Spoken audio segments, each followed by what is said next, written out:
Good morning friend. जैसा कि हम लोग वर्ग 10 के बारे में अध्ययन कर रहे हैं, विषय विज्ञान। इसमें ये उदाहरण है प्रकाश के परावर्तन तथा अपवर्तन के ना। कहता है कि किसी ऑटोमोबाइल में पीछे के दृश्य के देखने के लिए उपयोग होने वाले उत्तल दर्पण की वक्रता त्रिज्या 3 मीटर है। यदि एक बस जो है दर्पण से 5 मीटर की दूरी पर स्थित है तो प्रतिबिंब की स्थिति, प्रकृति तथा साइज याद कीजिए। नोट करो ध्यान से, ठीक है। दूसरी पहली बात बताया है, दर्पण कौन सी है? उत्तल दर्पण। तो उत्तल दर्पण की त्रिज्या क्या होती है? धनात्मक, इसलिए इसकी दूरी क्या होगी? प्लस में होगी। दूसरी बात कहता है कि वस्तु किधर होगी? तो वस्तु तो हमेशा बाईं ओर रखनी है, ठीक है। तो प्रतिबिंब की जो वस्तु की दूरी होगी क्या होगी? माइनस में होगी, ठीक है ना। चिन्ह परिपाटी आपने पढ़ी होगी, तो आप अच्छे से जान रहे हैं। नहीं अगर पता है तो आपको इसकी वीडियो में ना आपका पूरा का पूरा जो सीरीज है आप आसानी से उसमें देख सकते हैं। प्रतिबिंब की दूरी मुझे पता नहीं है, ये मुझे ज्ञात करना है, ठीक है। Very good. दूसरी बात कि प्रतिबिंब की ऊंचाई भी मुझे पता नहीं है, इसके बारे में भी मुझे क्या करना है? जानना है, ठीक है। अब देखते हैं यहाँ पे क्या बात है। क्वेश्चन है कि फोकस दूरी कितना है? फोकस दूरी ये भी पता नहीं है, तो फोकस दूरी तो नहीं मालूम, लेकिन मुझे एफ बराबर पता है ना, आर का आधा होता है, आधा। तो आर मेरे पास कितना है? 3 मीटर है। दिया ना वक्रता त्रिज्या कितनी है? 3 मीटर। उत्तल दर्पण तो ऐसा होता है, तो इधर वाले जो दूरी होंगे सबके सब दूरियां क्या होंगे? ये सी होगा, ये एफ होगा। इधर की दूरियां सभी क्या होंगे? प्लस में होगी। इधर की दूरियां क्या होगी? माइनस में होगी, ठीक है। अब यहाँ से कहता है कि जो एफ है, एफ मेरा कितना हो गया? 1.5 मीटर। अब देखो दर्पण सूत्र हम लोग कुछ करते हैं प्रयोग। दर्पण सूत्र क्या होता है कि 1/v प्लस 1/u बराबर 1/f, ठीक ना। ये दर्पण सूत्र रहा, जोड़ देना है, ठीक है। अब इसको देखो तो ये मेरा जो है भी अपने पास रहेगा 1/v बराबर ये 1/f, इधर जाएगा प्लस प्लस क्या होगा? माइनस में 1/u हो जाएगा। ये समीकरण जैसा, ये अगर प्लस वाला है यहाँ पर ही तो इधर जाएगा तो क्या होगा? माइनस में होगा कि नहीं होगा? जाहिर सी बात है, होना ही होना है, ठीक है। होगा ना? चलो ठीक है, कोई दिक्कत तो यहाँ तक नहीं। अब जहाँ जहाँ पे भी है वहाँ पे रख देंगे। तो इसका मान कितना आया था? 1.5। ये पॉइंट के बाद 0 की कोई मान्यता नहीं होती, ठीक है। तो 1/1 भी का वैल्यू कितना था? भी का वैल्यू अभी हमने देखा था ना, 1.5 आया था, ठीक है। तो 1.5 ये घटाव है तो घटाव हो गई, ठीक है। ये घटाव है तो घटाव। अच्छा, u का मान अपने आप क्या होता है? माइनस में रखे थे। 5 मेरा क्या था? दूरी, तो इसको माइनस में रखेंगे ना, तो ये माइनस, तो ये अपना माइनस रहेगा। अब माइनस गुने माइनस करके क्या आएगा? माइनस गुने माइनस करके क्या आएगा? प्लस हो जाएगा। तो 1.5 और ये अपना जब कैलकुलेशन करेंगे तो क्या होगा? देखो तो दोनों का एलसीएम जब लोगे तो कितना आएगा? 75, ठीक है। जब इसको सोल्व करेंगे आप तो कितना आएगा बाबू? भी बराबर आएगा 1.155, ठीक है। ये तो बड़ा समस्या है, कैसे करेंगे इसको? चलो कैलकुलेशन थोड़ी सी समझ लेते हैं कैसे किया जाएगा, ठीक है। देखो थोड़ा सा हम लोग इसको सॉल्व करते हैं बस ना। चलो देखो, ये दोनों का जब एलसीएम लेंगे आप, ठीक है, ये दोनों का एलसीएम लेंगे तो कितना आएगा? ये 15 और इसको कर लिया जाए तो कितना होगा? देखो, ठीक है, 1.5 और इसका, ठीक है। तो मान लो कि 15 × 5 कितना होगा? 75। दोनों कुछ नहीं हो रहा है तो दोनों का गुणा कर देंगे तो 15 × 5 कितना हो जाएगा? 75। अब 75 का जो है कितना होगा? एलसीएम अगर आप निकालते हैं एक अंक, ये दोनों को क्या करते हैं, 1.5 और 5 का एलसीएम तो कुछ नहीं हो सकता ना। 1.5 और 5 में कोई एलसीएम है? जब कोई एलसीएम नहीं है तुम दोनों क्या करते हैं, गुना कर देंगे। ठीक है, तो 15 × 5 = 75, और ये 75 जब करते हैं हम, ठीक है, तो कितना आएगा। अब एक अंक के बाद हम क्या करेंगे, गुना, क्योंकि यहाँ पर एक अंक था, यानी कि 1.5 गुने 5 को अगर आप गुना करोगे तो क्या आएगा, देखो तो 7.5 नहीं आएगा। ठीक है, ये इसकी क्या होगी, एलसीएम हो जाएगी। अब यहाँ से जब देखो एलसीएम आया है तो हम लोग क्या करते हैं, इसको ना हम लोग क्या करते हैं, भाग देते हैं इस टाइप से। ये आया 7.5, इस 1.5 से इसको भागा देते हैं, तो 15 7 75, 15 × 5 = 75 ना। 5 बार में कितनी बार में जाएगा, 5 बार में, तो ऊपर कितना आएगा 5, प्लस इसको गुना करेंगे तो 5 से कितनी बार में ये 75 जाएगा, तो भाई लगभग कितनी बार में जाएगा, 15 बार में। हाँ, तो यहाँ क्या होगा, देखो तो 15। ठीक है, तो शायद आपको ये बातें नहीं समझ में आई। ठीक है, मैं समझाता हूँ। ठीक है, हटाओ ये सारी बातों को ना, भूल जाओ, कोई दूसरी बातों से मैं समझाता हूँ। हटाओ ये भी ना, जो कैलकुलेशन है इसको भी हट जाओ। ठीक है, मैं अपने तरीके से समझाता हूँ और यहाँ से समझना। देखो सॉल्यूशन मैं करता हूँ। ठीक है, आप समझते चलना। मेरे पास u बराबर कितना आया था, u बराबर था -5। ठीक है, v बराबर पता नहीं है, और ये मेरा f था, f आया था 3/2, 3/2। अच्छा, 3/3 का आधा। अब जोर से बात करो कि f जो है इसको हम उलट सकते हैं, देखो तो इसके नीचे 1 छिपा हुआ है। हाँ, इसको हम उलट सकते हैं, तो ये मान 1/f बराबर क्या हो सकता है, देखो तो 2/3 होगा। किसी को यहाँ तक तो दिक्कत नहीं। ठीक है, अब देखो यहाँ से कि f बराबर मेरे पास कितना आया है कि 1/f बराबर 2/3। चलो आगे देखो, अब दर्पण सूत्र में हम लोग लगाते हैं। ठीक है, फॉर्मूला क्या है, फॉर्मूला मेरे पास है, देखो यहाँ पे, ठीक ना, देखते चलना, ये लग गया। आगे देखो, बैठाते हैं यहाँ से, एक बातों को समझाओ। 1/v plus 1/v plus 1/u बराबर 1/f। ठीक है, अब यहाँ से एक बात को समझना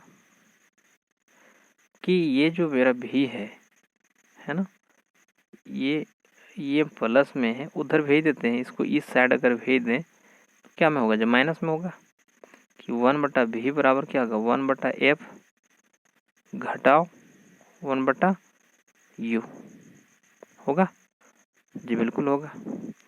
अब एक बात को फिर समझो कि हमने जो देखा है अभी, ठीक ना, देखो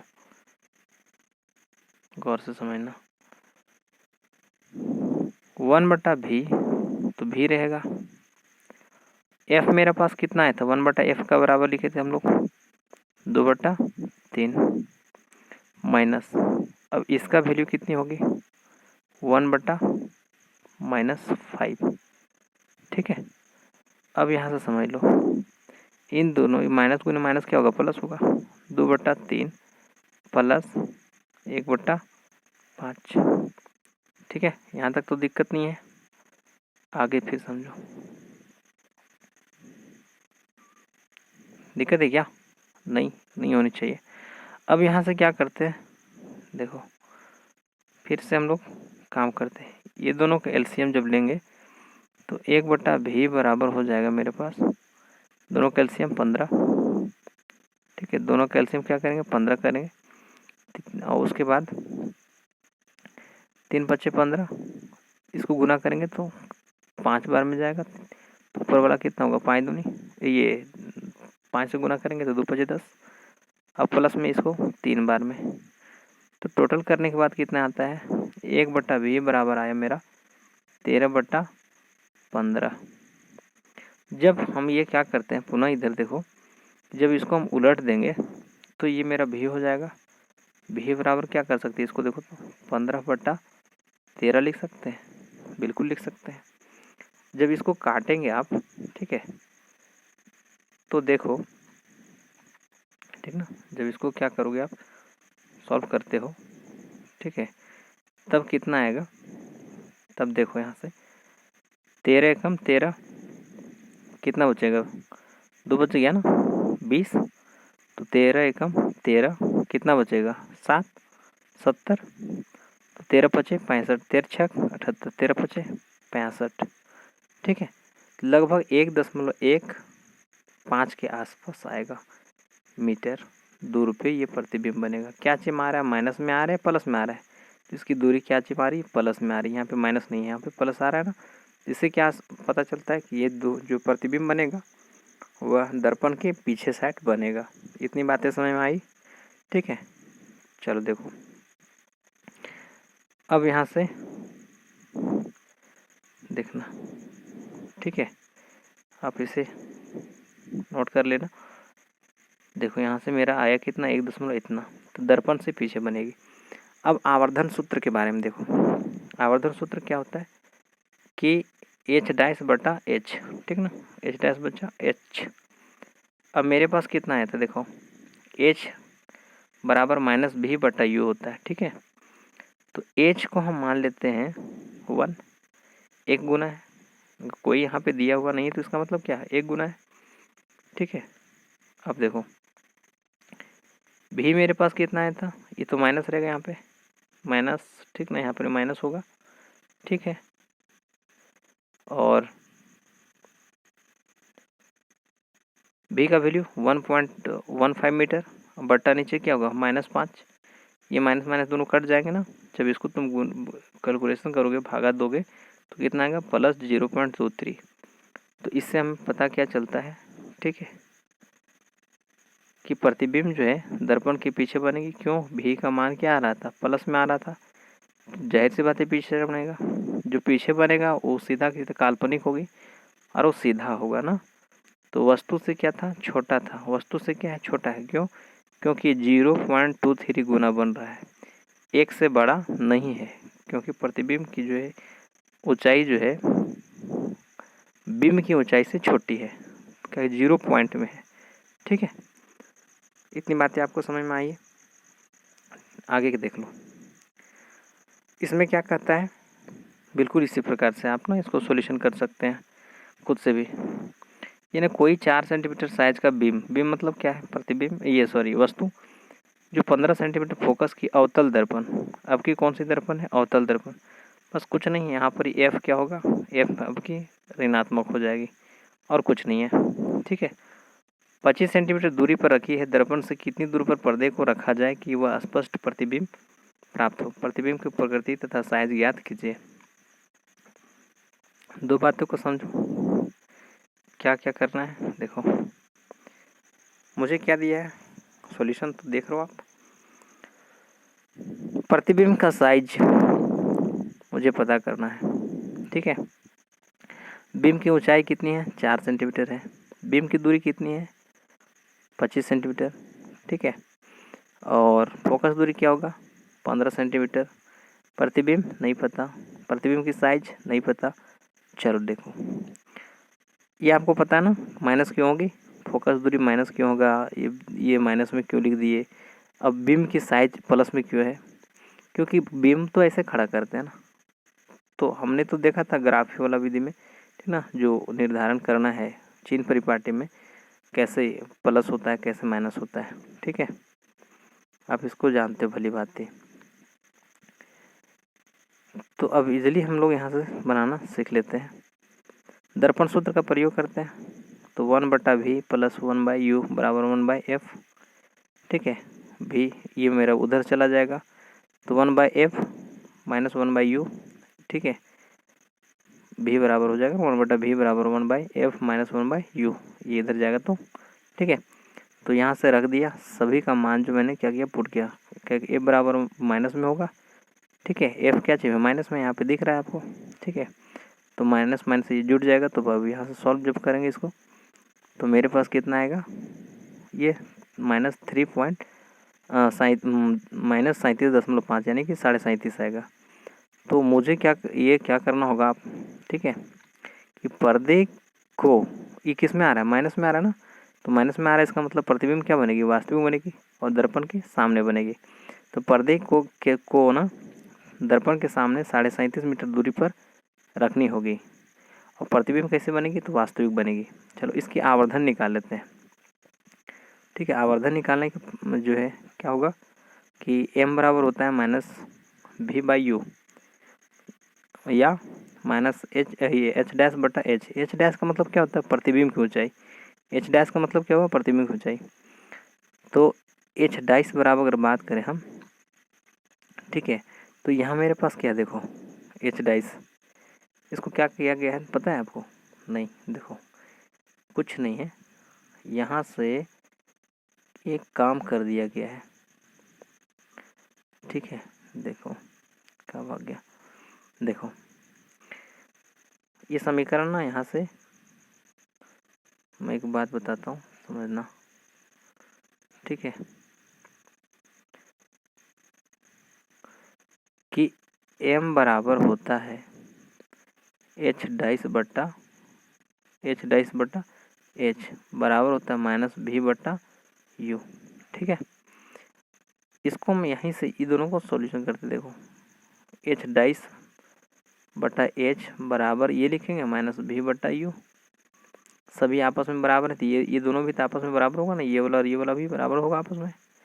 अब ये h जो है ना इधर भेज देंगे हम लोग, ये भागा में है तो इधर जाएगा तो क्या होगा, गुना में हो जाएगा ना। तो यहाँ से इसको हम क्या कर सकते हैं, देखो तो ये वाला को यहाँ से हटा करके हम यहाँ पे गुना में h कर दें, यानी कि h डैश बराबर इतना होगा मेरा, ठीक है। गुड, यहाँ पे दिख रहा होगा, वही बात को यहाँ पे समझो, यही चीज़ लिखा हुआ है, ठीक है। तो ठीक ना, तो यहाँ से क्या करते हैं, जब यहाँ से h डैश बराबर, तो भी मेरा कितना है -37.5 गुने h मेरा फिर कितना था 4, h मेरे पास कितना है 4, ठीक है। और u कितना था -25, जब सबको गुना करेंगे तो ये माइनस से माइनस क्या होगा, कट जाएगा, ये वाला माइनस कट जाएगा, लेकिन यहाँ का जो माइनस है ये तो बाकी रहेगा ना, ठीक है। तो सबको जब सॉल्व करेंगे इसको क्या करोगे, गुना कर लोगे, गुना करने के बाद क्या करेगा, भाग देगा, भाग देने के बाद बाबू h डैश कितने आएगी -6 किस बात को दर्शाता है कि आपका जो प्रतिबिंब है वो इस तरह से लटका हुआ है, प्रतिबिंब क्या है, लटका हुआ है, यानी कि उल्टा है। तो प्रतिबिंब की ऊंचाई कितनी होगी, h डैश जो होगा -6 सेंटीमीटर होगी। प्रतिबिंब कैसी है, तो उल्टा है और आवर्धित है, मतलब बड़ा है। कैसे है, क्या कि बिंब की ऊंचाई कितना था, 4 था, बिंब की ऊंचाई कितनी है 4, और प्रतिबिंब की ऊंचाई कितनी है 6 सेंटीमीटर। यहाँ देखो साइज यहाँ पर कितना दिया है, यहाँ 4 सेंटीमीटर है, और जबकि हमारा कितना आ रहा था 6 सेंटीमीटर। आई होप आपको ये बातें समझ में आई होगी। अगर ये बातें अगर नहीं समझ में आ रहा है तो इसका मतलब है कि आपने चिन्ह परिपाटी को अच्छी तरह से नहीं पढ़ा है, ठीक है। आप पहले चिन्ह परिपाटी को पढ़ें, फिर ये बातें आपको अपने आप समझ में आ जाएगा। थैंक यू पूरा देखने के लिए।